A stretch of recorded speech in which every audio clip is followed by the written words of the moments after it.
ഇനി നമുക്കൊരു പുളിയിഞ്ചി ഉണ്ടാക്കുന്നത് എങ്ങനെയാണെന്ന് നോക്കാം. നാടൻ രീതിയിൽ എങ്ങനെ പുളിയിഞ്ചി ഉണ്ടാക്കാം എന്ന് നോക്കാം. ഇതിന് വേണ്ടിയിട്ട് നമ്മൾ ഒരു നാരങ്ങ വലുപ്പത്തിൽ പുളി ചൂടുവെള്ളത്തിൽ കുതിർത്ത് അതിൽ നിന്ന് ജ്യൂസെല്ലാം പിഴിഞ്ഞെടുക്കും.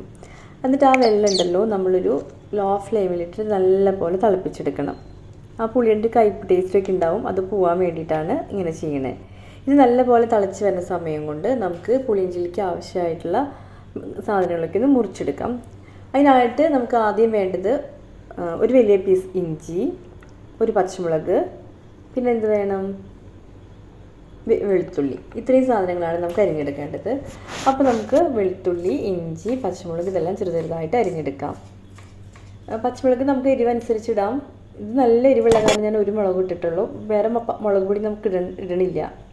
ഇവിടെ കിട്ടുന്ന മുളക് നല്ല എരിവുള്ള മുളകായതുകൊണ്ട് ഞാൻ ഒരെണ്ണം ഇടുന്നുള്ളൂ. അപ്പോൾ ഇത് മതി. നാട്ടിലേക്കാണെങ്കിൽ 2 മുളക് ഇട്ടുകൊണ്ട് കുഴപ്പം വരില്ല. ഇവിടെ ഒരെണ്ണത്തിൻ്റെ ആവശ്യമുള്ളത് കൊണ്ട് ഞാൻ ഒരു മുളക് ഇട്ടിട്ടുള്ളത്.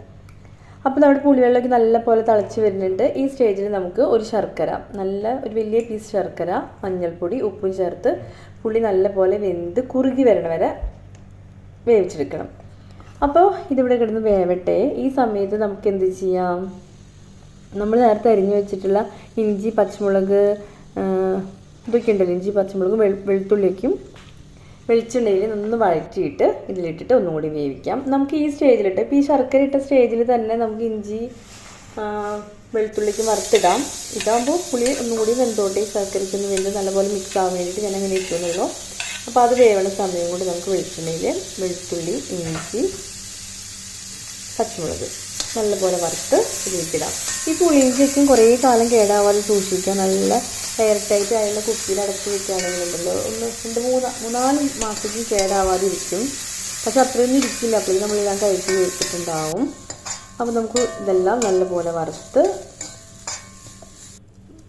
നേരത്തെ തിളച്ചുകൊണ്ടിരിക്കുന്ന ഇതുണ്ടല്ലോ മിക്സിയിലിട്ടിട്ട് ഒന്നും കൂടി നല്ലപോലെ കുറുക്കിയെടുക്കണം. ഇനി ഈ ഇഞ്ചി വേവണം, ഈ വെള്ളമൊക്കെ ഉണ്ടല്ലോ അതൊക്കെ നല്ലപോലെ, ഇപ്പോൾ നല്ല ലൂസായിട്ടല്ലേ ഇരിക്കണം, അത്ര തിക്കായിട്ടില്ലല്ലോ, നല്ലപോലെ കുറുകി വരണ വരെ ഇടയ്ക്കിടയ്ക്കൊന്ന് ഇളക്കി കൊടുക്കണം, അല്ലെങ്കിൽ അടിയിൽ പിടിക്കും. ഇങ്ങനെ കുറുകി വരണ വരെ വേവട്ടെ. അപ്പോഴേക്ക് ഇഞ്ചിയൊക്കെ നന്നായി വെന്ത് വെളുത്തുള്ളി, ഇഞ്ചി, പച്ചമുളകെല്ലാം നന്നായിട്ട് വെന്ത് വരും. അപ്പോൾ അതുവരെ നമുക്കിങ്ങനെ വേവിച്ചെടുക്കാം. ഇനി വെന്ത് കഴിയാറാകുമ്പോൾ ഇതുപോലെ പൊട്ടി വരും കേട്ടോ. അപ്പോൾ നമ്മളൊന്ന് സൂക്ഷിക്കണം, ഇതൊക്കെ മേലൊക്കെ ആയ പൊള്ളും. അപ്പോൾ നമ്മളൊന്ന് കൈയകലത്തിൽ നിന്നിട്ട് ഇളക്കായിരിക്കും കുറച്ചും കൂടി നല്ലത്.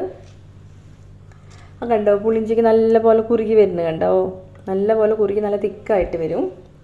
പിന്നെ ഇരുന്നിട്ടും കുറച്ച് കുറുകുട്ടോ. അപ്പോൾ നമ്മൾ അതിനനുസരിച്ചിട്ട് വേണം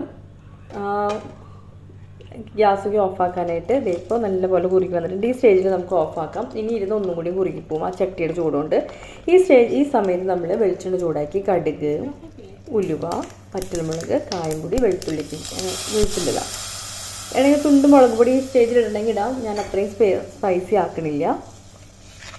അത് നമുക്ക് കടുക് താളിച്ച് നമ്മുടെ പുളിയിഞ്ചിക്ക് ഒഴിക്കാം.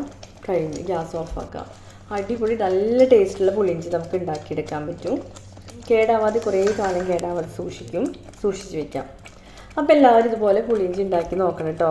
ഓരോ സ്ഥലത്തും മാറ്റുണ്ട്. നമ്മുടെ തൃശ്ശൂർ സൈഡിലേക്കും പുളിയിഞ്ചി ഇങ്ങനെയാണ്, പിന്നെ ട്രിവാൻഡ്രം സൈഡിലേക്ക് ആകുമ്പോൾ ഇഞ്ചിക്കറിയാണ്. പക്ഷെ അതും ഇതും തമ്മിലും നല്ല മാറ്റമുണ്ട് കേട്ടോ. അപ്പോൾ എല്ലാവരും ഇതുപോലെ പുളിയിഞ്ചിയൊക്കെ ഉണ്ടാക്കി നോക്കണം. ഇഷ്ടപ്പെട്ടാൽ ലൈക്ക് ഇടണേ, കമൻറ്റ് ഇടണേ.